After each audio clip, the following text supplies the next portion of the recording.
Pessoal, a determinação do sexo, geralmente ela vai acontecer, na maioria das espécies, por genes situados nos cromossomos sexuais. Na maioria dos vertebrados, incluindo a espécie humana, as fêmeas elas apresentam cromossomos sexuais idênticos, XX, como vocês conseguem visualizar aí na imagem. E os machos eles vão apresentar XY. Na fecundação, os gametas são formados por um processo de meiose, ou seja, essa célula ela vai doar metade dos seus cromossomos. Dessa forma, cada gameta vai apresentar a metade dos cromossomos, nesse caso aí os cromossomos sexuais do indivíduo. Como o homem ele apresenta XY, ele vai doar ou X ou Y. E a mulher apresenta XX, ela só pode doar gametas X. Então, quem é que vai determinar o sexo? O homem. Por quê? Porque ele apresenta cromossomos sexuais diferentes.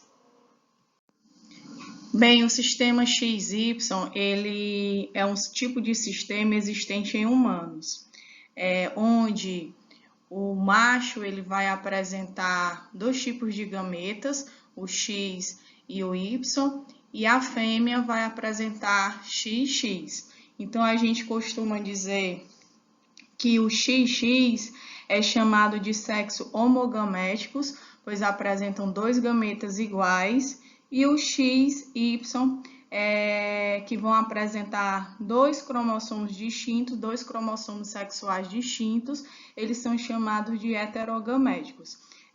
A região ímpar do cromossomo X, ele pode conter três doenças, né, que está diretamente correlacionada com o cromossomo X, que é o daltonismo, a hemofilia e a distrofia muscular.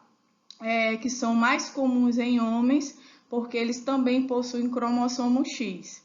A região ímpar, Y, a qual faz parte em homens, né, que acometem o desenvolvimento de testículos, o cromossomo X, ele também vai apresentar, vai conseguir desenvolver algumas características típicas de homem. A gente pode citar a hipertricose auricular, que é o desenvolvimento de pelos nas orelhas.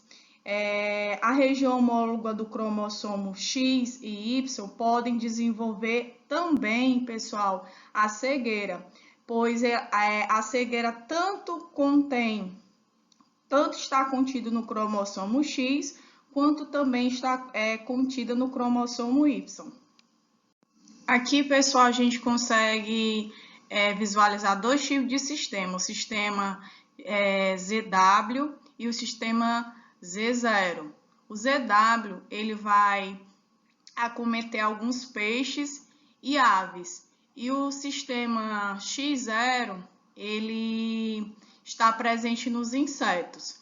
O sistema ZW, nesse sistema existe que a fêmea ela vai apresentar dois cromossomos sexuais diferentes, o Z e o W. E o macho ele vai apresentar dois cromossomos sexuais iguais, diferente lá na espécie humana, né? Quem vai apresentar dois cromossomos sexuais iguais vai ser a fêmea, o macho, lá na espécie humana, que vai ser heterogamético. E no sistema X0, que vai acontecer em insetos, a fêmea ela vai apresentar dois cromossomos sexuais e o macho vai apresentar apenas um cromossomo sexual. Então, se o inseto ele apresentar X0, ele vai ser do sexo masculino. As heranças ligadas ao sexo, pessoal, são heranças que estão diretamente correlacionadas com cromossomos sexuais. Nesse caso aqui, a gente consegue identificar o daltonismo e também a hemofilia, que são doenças que estão ligadas ao cromossomo X. A herança materna, os filhos, eles vão herdar genes do cromossomo X, apenas da mãe.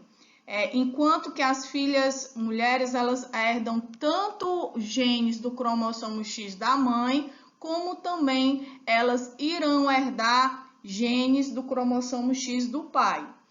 E por isso que a gente consegue identificar homens mais hemofílicos e também homens mais daltônicos do que até mesmo mulheres. Mas por que que isso acontece, professora? Porque basta o homem apresentar herdar o cromossomo X da mãe com o gene portador tanto do daltonismo quanto da hemofilia, que essa anomalia genética ela vai se manifestar, ela vai estar presente no homem. A mulher não, ela precisa carregar tanto o gene da mãe como também do pai. Então, professora, para uma mulher nascer daltônica, ela precisa tanto que o pai dela seja daltônico, obrigatoriamente o pai dela vai precisar ser daltônico, e a sua mãe, pelo menos, vai ter que ser portadoras dos genes para o daltonismo.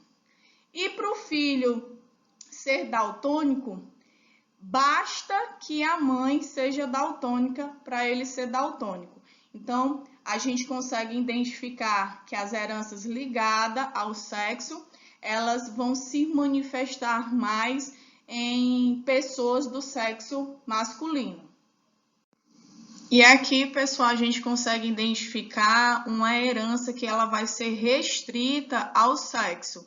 Que herança é essa, professora? A hipertricose auricular, que é o desenvolvimento de pelos dentro da orelha. Essa anomalia, esse tipo de herança, ela vai estar diretamente relacionada com o cromossomo Y.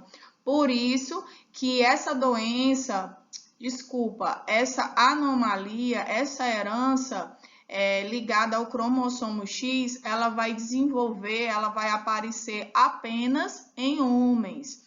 Porque esses genes eles vão estar localizados apenas no cromossomo Y e são chamados de genes holândricos.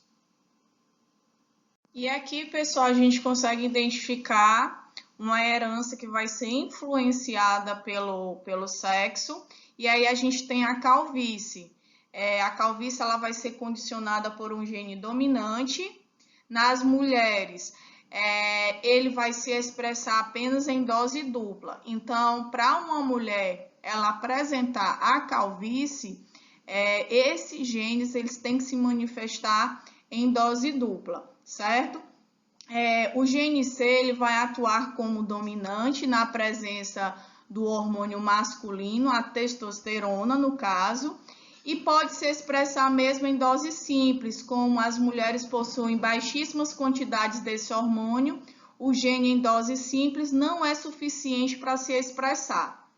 Então, pessoal, a aula de hoje a gente falou de algumas heranças que são influenciadas, restritas e ligadas a cromossomos sexuais, tanto X quanto ao Y.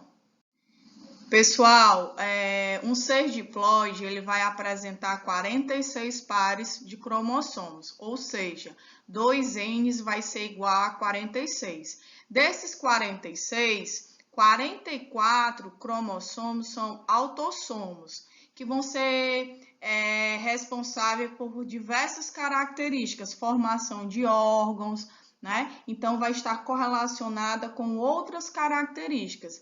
E o heterossomos, que vão estar diretamente correlacionados com as cromatinas, né? Com os cromossomos sexuais, X e Y ou XX, esses cromossomos, eles vão ser responsáveis pelas características tanto masculina como também características femininas. Nesses cromossomos que vai ocorrer a determinação do sexo.